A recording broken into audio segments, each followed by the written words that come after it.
இன்னைக்கு ஆயுத பூஜை, நாளைக்கு சரஸ்வதி பூஜை, வெளிய லியோ படம் ஓடுதே, கையில காசு இல்லாம இன்னும் படம் பார்க்கல. ஏய், கண்டமேனிக்கு பாடுறத நிறுத்திட்டு இன்னைக்கு ஆயுத பூஜை, நீ பயன்படுத்துற பொருளுக்கெல்லாம் சந்தனம் தடிச்சு பொட்ட வை. மா, அதுக்கு முன்னாடி நான் லியோ படத்துக்கு போனோம், என் பாக்கெட்ல ஒரு 500 ரூபாய் துட்ட வை. எது தொட்ட பக்கட்ட எடுத்தேன்னு வச்சுக்கேன், வீடே சுத்தமாயிடும். அதானமா?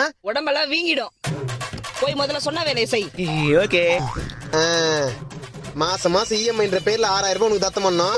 டெய்லி 200 ரூபாய் பெட்ரோல் போதுமா உனக்கு? அச்சுக்கு வரையுது. என்னப்பா ராசா, ஆயுத பூஜை 30 லட்சம் ரூபாய் இனோவா தான் பேரு. மாசம் 30,000 உனக்கு இஎம்ஐ கட்டணும். ஹவுஸ் இருக்கீங்க. மாசம் மாசம் சர்வீஸ் வரும் உனக்கு 5,000. 3 நாளைக்கு ஒரு முறை வாட்டர் சர்வீஸ், அதுக்கு ஒரு 1000. 2000 ரூபாய் டீசல் இல்லாம 2 கிலோமீட்டர் நகர மாட்டேன்ற. அருமையா இருக்கணும் பெருமைக்காக எல்லாத்தையும் இஎம்ஐல வாங்கி போட்டேன். வாழ்க்கையே வறுமையாயிடுச்சு. எப்பயும் எங்கேயும் நம்ம சம்பாதியத்துல இருந்து தான் இஎம்ஐ கட்டணும். இஎம்ஐ கட்டணுன்றதுக்காகவே சம்பாதிக்க கூடாது. பாதி பேரோட நிலைமை போய்